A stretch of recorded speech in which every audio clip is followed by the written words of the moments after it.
ಅಭಿಜಾತೆ ವಿಖ್ಯಾತೆ. ಅಮ್ಮ, ಏನು? ನಿನ್ನ ಪದ ಕಮಲಗಳಲ್ಲಿ ಶಿರಭಾಗಿಸುತ್ತಿದ್ದೇನೆ ತಾಯೇ. ಸರಿ ಸರಿ. ಈ ನಂದನವನಕ್ಕೆ ಬಂದು ನಿನ್ನನ್ನು ಕಂಡು ಆ, ನಿನ್ನನ್ನು ಷೋಡಶೋಪಚಾರಗಳಿಂದ ಸತ್ಕರಿಸಿ ಅರ್ಚಿಸಿ ಪೂಜಿಸಿದ್ದೇನಮ್ಮ. ಸರಿ.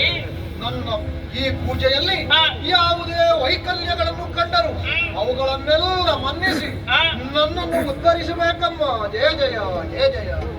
ಚಾಬಾರಿ ಮಹರ್ಷಿಗಳೇ, ದೇವಿ. ಸ್ವದೇಹವನ್ನು ಇರಿಸಿಕೊಂಡು ಆ. ನಮ್ಮದಾದಂತ ಈ ಸ್ವರ್ಗ ಭೂಮಿಯನ್ನು ಪ್ರವೇಶ ಮಾಡಿದುದಲ್ಲದೆ ಹ್ಮ್. ತಮ್ಮದಾದಂತ ಯಥಾ ಸಾಧ್ಯವಾದಂತ ಸತ್ಕಾರವನ್ನು ಮಾಡಿದ್ದೀರಿ. ಹೌದಮ್ಮ. ನಿಮ್ಮ ಸರ್ವ ಸತ್ಕಾರದಿಂದ ಸಂತುಷ್ಟಿಯನ್ನು ಹೊಂದಿದ್ದೇನೆ. ಧನ್ಯನಾದೆ ತಾಯೇ. ಜೊತೆಯಲ್ಲೊಂದು ಜಿಜ್ಞಾಸೆ.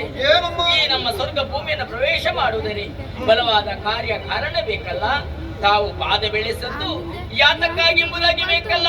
ಅಮ್ಮ, ನಮ್ಮದಾದಂತಹ ಭೂಮಿ ಆ, ಬರಗಾಲದಿಂದ ಕಂಗೆಟ್ಟು ಹೋದವಳಿದ್ದಾಳೆ. ಸರಿ. ಪ್ರಾಣಿಗಳಿಗೆ ಬದುಕು